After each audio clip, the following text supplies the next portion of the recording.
नमस्कार मंडळी, नमस्कार. आजची ही कविता पुन्हा एका व्यक्तीवर, संस्थेवर किंवा व्यवस्थेवर टीका करण्यासाठी नाही, तर आपल्या आजूबाजूला घडणाऱ्या वास्तवांचा आरसा दाखवण्यासाठी आहे.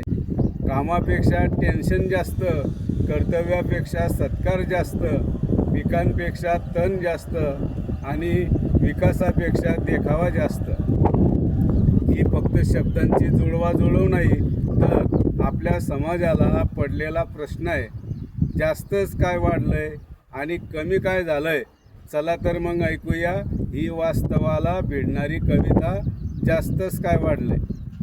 कामापेक्षा टेन्शन जास्त, कर्तव्यापेक्षा सत्कार जास्त, पिकांपेक्षा तण जास्त, दुधांपेक्षा पाणी जास्त, रस्त्यांपेक्षा खड्डे जास्त, चर्चेपेक्षा वाद जास्त, विकासापेक्षा देखावा जास्त, होकारापेक्षा नकार जास्त, कपड्यांपेक्षा शिलाई जास्त, उत्पन्नापेक्षा खर्च जास्त, कामापेक्षा गुणगान जास्त, गावापेक्षा पुढारी जास्त, कामात त्रस्त तणाव जास्त, भरतीपेक्षा घोटाळा जास्त, शिक्षणापेक्षा जाहिरात जास्त, ज्ञानापेक्षा दिखावा जास्त, सेवेपेक्षा प्रसिद्धी जास्त, प्रामाणिकपणापेक्षा चलती जास्त, गरजेपेक्षा मागण्या जास्त, माणुसकीपेक्षा स्वार्थ जास्त, शेतकऱ्याच्या घामापेक्षा मध्यस्थांचा भाव जास्त, कष्ट करणाऱ्यापेक्षा कौतुक घेणाऱ्यांचा भाव जास्त,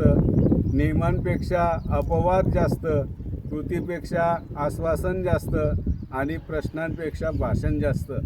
असं किती दिवस चालणार? बदल घडणार तर कधी? शब्दांच्या पलीकडे जाऊन कृती करणार तर कधी?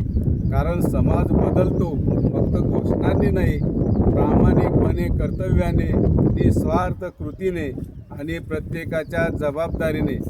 जास्त काय आहे याची चर्चा नको, काय कमी करायचं याचा विचार हवा. देश, गाव आणि समाजासाठी प्रत्येकाच्या हातून थोडासा तरी खरा बदल घडायला हवा. मित्रांनो, ही कविता संपली, पण प्रश्न अजून संपलेला नाही. कारण बदल फक्त इतरांकडून अपेक्षित ठेवून होत नाही. म्हणूनच एकदा स्वतःला विचारूया, कामापेक्षा गुणगान जास्त तर नाही ना? कविता आवडली असेल तर तुमचा अभिप्राय कमेंटमध्ये नक्की लिहा. व्हिडिओ आवडला असेल तर लाईक करा आणि अशाच आशयपूर्ण मराठी कवितांसाठी चॅनलला सबस्क्राईब करा.